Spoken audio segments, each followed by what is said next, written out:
Alors, j'ai le plaisir de vous accueillir aujourd'hui encore ici, au sein de l'orangerie du château d'Asnières-sur-Seine, qui fête cette année ses 130 ans.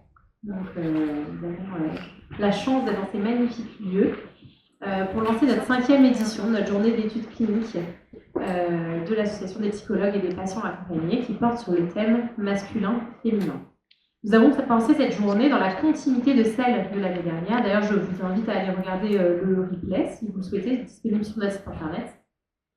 Je pense qu'étant donné tous les goodies que vous avez eus, vous n'aurez pas trop de mal à retrouver l'adresse. Le thème l'année dernière portait donc sur le psychologue face au défi de l'interdisciplinarité. Et nous avons souhaité collégialement réussir à tendre vers la transdisciplinarité que nous nous étions souhaités l'année dernière, plutôt que l'interdisciplinarité, comme une sorte de nouvelle création fondue, tout en camailleux de couleurs. Nous avons souhaité éviter les frontières clivantes entre toutes les disciplines et toutes les obédiences, ce qui nous tient particulièrement à cœur ici, puisque nous sommes réunis, toutes obédiences confondues, pour penser autour d'un thème. Et d'ailleurs, je vous invite à participer activement lors de la discussion. C'est vraiment un temps d'échange qu'on a prévu long pour nous permettre d'échanger ensemble. Alors finalement, nous avons peut-être précisément ici le point de départ de notre journée d'études cliniques et de toutes les précédentes et probablement de toutes les suivantes. Pour situer brièvement l'historique de ces journées, il faut remonter dans le temps à ma rencontre avec François Nthieu qui se cache toujours là-bas, dans le coin.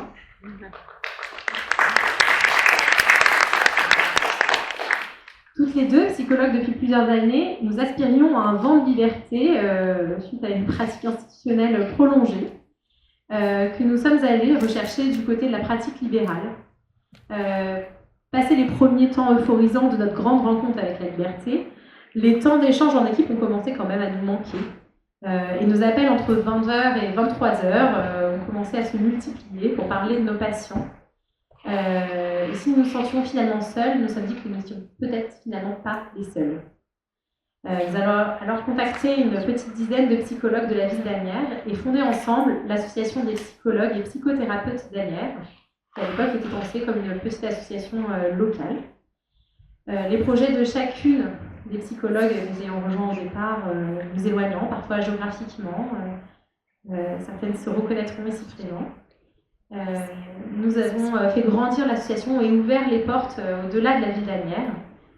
Aujourd'hui, nous sommes 80 psychologues dans l'association qui travaillent activement au sein de l'association et on a dû rebaptiser de fait l'association des psychologues et des patients accompagnés parce que nous avons commencé entre-temps à accompagner des patients et surtout parce qu'on n'était plus vraiment annuaire.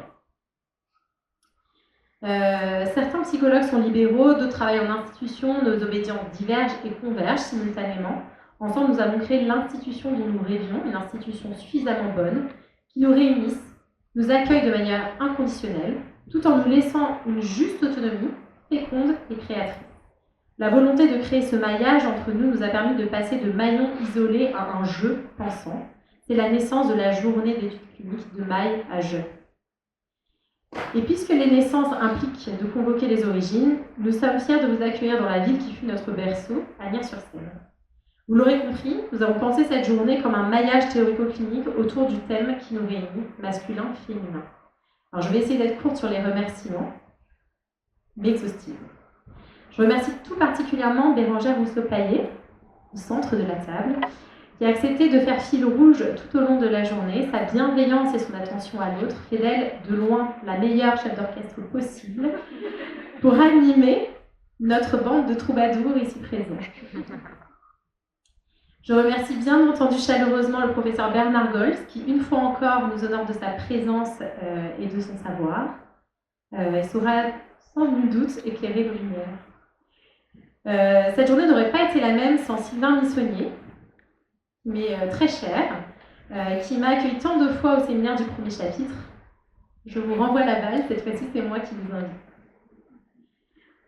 Je remercie également Adèle Assous, évidemment. Beaucoup de gens dans la salle savent combien elle m'est chère, de tout ce que nos échanges ont apporté dans l'organisation de cette journée et au-delà. Et je ne peux que me réjouir de t'avoir auprès de nous et de bénéficier de ta pensée aussi riche que novatrice.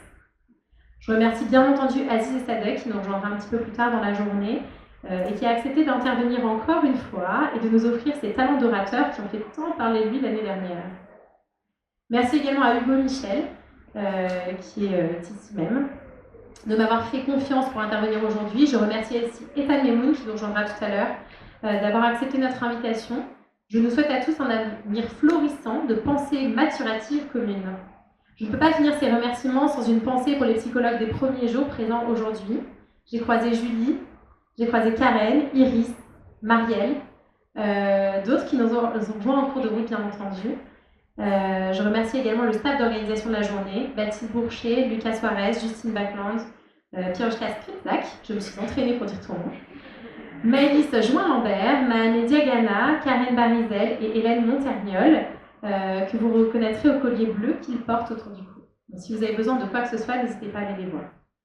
Enfin, je remercie tous nos partenaires, l'Université Paris-Cité, le CRPMS, l'Université de Lorraine, le laboratoire Interpsy, l'Institut contemporain de l'enfance et la mairie d'Asnières-sur-Seine, qui nous met à disposition ce lieu merveilleux. Il ne me reste plus qu'à vous souhaiter une très belle journée et à donner la parole à Bérangère, notre chef d'orchestre.